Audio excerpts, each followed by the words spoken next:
Hi all, இன்றைக்கி நம்ம என்ன பார்க்க போகிறோம் அப்படின்னா, ஆஃப்டர்நூன் லன்ச் நான் என்ன ப்ரிப்பேர் பண்ணியிருக்கேன் அப்படின்றத உங்களோட ஷேர் பண்ண போகிறேன். இன்றைக்கி பார்த்தீங்க அப்படின்னா, ஒயிட் ரைஸ் வந்து குக்கரில் வச்சுட்டேன். அதுக்கப்புறம் இன்றைக்கி பீக்கங்காய் கூட்டு பண்ணி, அது கூட வெண்டைக்காய் பொரியல், இது தான் இன்றைக்கி நான் பண்ண போகிறேன். பீக்கங்காய் கூட்டு பார்த்திங்க அப்படின்னா, தயிர் சேர்த்து நம்ம பண்ண போகிறோம். இந்த மாதிரி பண்ணும்போது நம்மளுக்கு வயிற்று புண்ணெல்லாம் நல்லா ஆற்றும். ஓகேவா? இதை வந்து நம்ம அடிக்கடி நம்ம செஞ்சு சாப்பிட்டோம் அப்படின்னா வாய் புண்ணு, வயிற்று புண்ணு இதெல்லாம் வராது. நான் இந்த மாதிரி தான் ட்ரை பண்ணுவேன். ஸோ இந்த வீடியோ பாருங்கள். இந்த மாதிரி நீங்களும் ட்ரை பண்ணி பாருங்கள். ரொம்ப சிம்பிள் தான். இந்த மாதிரி பீக்கங்காய் வந்து நல்லா வந்து பீல் பண்ணிக்கோங்க. அதுக்கப்புறம் பீக்கங்காவை நம்மளுக்கு தேவையான சைஸில் வந்து நம்ம கட் பண்ணிக்கலாம். இது என்ன தான் பெருசாக கட் பண்ணாலும் நம்ம வதக்கும்போது ரொம்பவே வந்து ரொம்ப சின்னதாகிடும். அதனால் வந்துட்டு இதை நீங்கள் எவ்வளோ பெரிய பீஸாக போட்டாலும் பிரச்சனை கிடையாது. நான் இந்த மாதிரி 4 பீஸாக கட் பண்ணிக்கிறேன். கட் பண்ணிவிட்டு இது கூட வந்துட்டு ஒரு வெங்காயம், ஒரு தக்காளி மட்டும்தான் நம்ம ஆட் பண்ண போகிறோம். ரொம்ப ஈஸிங்க இது பண்ணுறதுக்கு. ஆனால் இதில் அவ்வளோ பெனிஃபிட்ஸ் இருக்குது. கண்டிப்பாக ட்ரை பண்ணி பாருங்கள். குழந்தைகளுக்கும் இந்த மாதிரி அடிக்கடி பண்ணி கொடுங்க, ரொம்ப நல்லது. ஏன்னா மோஸ்ட்லி வந்து பீக்கங்காய் இதெல்லாம் வந்து அவ்வளோவா யாரும் வந்து ஃபுட்டில் சேர்த்துக்க மாட்டேன்றாங்க. அதே மாதிரி இந்த இதை வந்து ரொம்ப சிம்பிளாக பண்ணால் ரொம்ப கம்மியாகிடுது. இது எவ்வளோ காய் வாங்கி பொரித்தாலும் ரொம்ப சின்னதாகிடுது, அதனால் பற்ற மாட்டேங்குது அப்படின்னு கூட நிறைய பேர் வந்து யோசிக்கலாம். ஆனால் இதில் அவ்வளோ ஹெல்த் பெனிஃபிட்ஸ் இருக்குது. ஸோ கண்டிப்பாக ட்ரை பண்ணி பாருங்கள். அதுக்கப்புறம் வந்துட்டு பீக்கங்காய் வந்து நறுக்கி வச்சுட்டேன். இதுக்கப்புறம் பார்த்திங்க அப்படின்னா வெண்டைக்காய் வந்து தண்ணியில் போட்டு வச்சுருந்தேன்.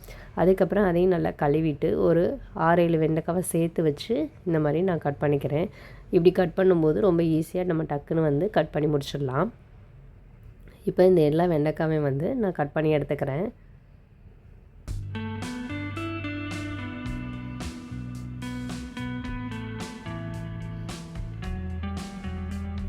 இப்போ வெண்டைக்காயும் வந்து கட் பண்ணி முடிச்சாச்சு.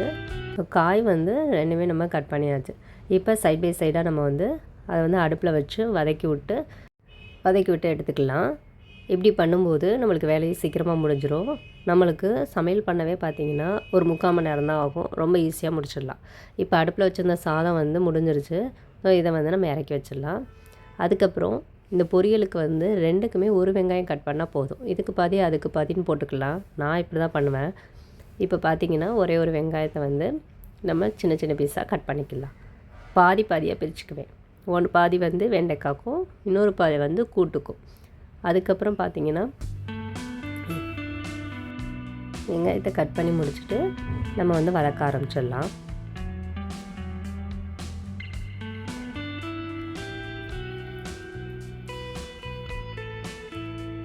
இது வந்து நீள பீஸாக கட் பண்ணாலும் சரி, பொடிசாக கட் பண்ணாலும் சரி, யாருக்கு எப்படி வேணுமோ அந்த மாதிரி கட் பண்ணிக்கலாம். நான் இந்த மாதிரி மீடியம் சைஸில் கட் பண்ணிக்கிறேன். இப்போது சாதத்தை இறக்கி வச்சுட்டு நம்ம வந்து ஃபஸ்ட்டு வெண்டைக்காய் வந்து பொரிக்க ஆரம்பிச்சிடலாம். கடாய் வச்சு எண்ணெய் ஊற்றி கொஞ்சம் சூடானோடனே வெங்காயத்தை மட்டும் போட்டு வதக்க போகிறேன். இந்த வெண்டைக்காய் பொரியலுக்கு காரம் எதுவுமே சேர்க்க மாட்டேன். ஒரே ஒரு காஞ்ச மிளகாய் மட்டும் கிள்ளி போட்டு வெங்காயம் வதக்கிட்டு காஞ்ச மிளகாய் அது கூட இந்த வெண்டைக்காய் போட்டு உப்பு போட்டு வதக்கிடுவேன். அவ்வளோதான். இந்த மாதிரி பண்ணும்போது குழந்தைங்க பிடித்தமாக சாப்பிடுவாங்க. ஏன்னா அது வந்து காரம் அந்த மாதிரி எதுவும் இருக்காது. அந்த மிளகாயில் இருக்க காரம் மட்டும் லைட்டாக இறங்கி அது வந்து கரெக்டாக இருக்கும். ரொம்ப காரமாக இருக்காது. இப்போ வந்து பார்த்திங்கன்னா வெங்காயம், கருவேப்பிலை இதை வந்து எண்ணெயில் நல்லா வதக்கிட்டு இது கூட பார்த்திங்க அப்படின்னா ஒரே ஒரு காஞ்ச மிளகாய் மட்டும் பிச்சு போடுவேன். அதுவும் சேர்ந்து வதங்கினதுக்கப்புறம் இப்போது வெண்டைக்காய் வந்து போட்டு நல்லா மிக்ஸ் பண்ணி விட்டுருவேன். இப்போ இந்த வெண்டைக்காய் பார்த்திங்க அப்படின்னா அந்த எண்ணெயிலேயே வந்துட்டு அப்படியே நல்லா வதங்கும். இப்போ வந்து கொஞ்சோண்டு உப்பு போட்டு நல்லா மிக்ஸ் பண்ணி விட்டுக்கிறேன். இப்போ இது வந்து கொஞ்சம் சிம்மில் வச்சு அது நல்லா வேகட்டும் அப்படின்னுட்டு. அதுக்கப்புறம் பார்த்திங்கன்னா ஒரு தக்காளி, ஒரு வெங்காயம் நான் கட் பண்ணி வச்சுருக்கேன். அது எதுக்குன்னா பீக்கங்காய் கூட்டு ரெடி பண்ணுறதுக்கு. இப்போ இந்த வெண்டைக்காய் வந்து அடிக்கடி வந்து நம்ம இந்த மாதிரி கிளறி விட்டுக்கணும். இல்லைன்னா வந்து அடி பிடிச்சிருச்சு அப்படின்னா ஒரு மாதிரி ரொம்ப கருகுன மாதிரி இருக்கும். வெண்டைக்காய் சரியாக வேகாத மாதிரியும் இருக்கும். அதனால் இந்த மாதிரி அடிக்கடி கிண்டி விட்டுக்கிட்டோம் அப்படின்னா கொஞ்சம் நல்லாயிருக்கும். அதே மாதிரி அந்த பிசுப்பு வந்து வராது. வெண்டைக்காயில் வந்து கொலன்னு வரும்ல, அது அந்த அளவுக்கு வராது. நல்லாயிருக்கும் சாப்பிட. கண்டிப்பாக இந்த மாதிரி ட்ரை பண்ணி பாருங்கள். ரொம்ப ஈஸியாகவும் இருக்கும், டேஸ்ட்டாகவும் இருக்கும், டக்குன்னு பண்ணிடலாம். இப்போது இந்த பக்கம் இன்னொரு கடாய் வச்சு ஜீரகம், கொஞ்சோண்டு கடுகு இது ரெண்டும் போட்டு அதுக்கப்புறம் கருவேப்பிலை வெங்காயம் நறுக்கி வச்சுருந்த அந்த பாதி வெங்காயத்தையும் போட்டு கொஞ்சம் வதங்கினதுக்கப்புறம் இதில் தக்காளி ஆட் பண்ண போகிறேன். கொஞ்சம் நேரம் நல்லா வதங்கட்டும் எண்ணெயில். இப்போ கொஞ்சோண்டு உப்பு சேர்த்துட்டு நல்லா கிளறி விட்டுக்கலாம். இப்போ 2 சைடும் பார்த்தீங்கன்னா இங்கிட்ட வெண்டைக்காவும் இங்கிட்ட அந்த கூட்டும் வந்து வச்சுருக்கேன். வெண்டைக்காய் வந்து அடிக்கடி இந்த மாதிரி நம்ம கிண்டி விட்டுட்டோம்னா அடி பிடிக்காது. இப்போ இந்த வெண்டைக்காய் வந்து கொஞ்சம் நேரம் வந்து பொரியட்டும். அதுக்கப்புறம் பார்த்திங்கன்னா இதில் தக்காளி ஆட் பண்ணிக்கலாம். பீக்கங்காய் கூட்டில் தக்காளி ஆட் பண்ணிவிட்டு நல்லா மிக்ஸ் பண்ணி விட்டுக்கலாம்.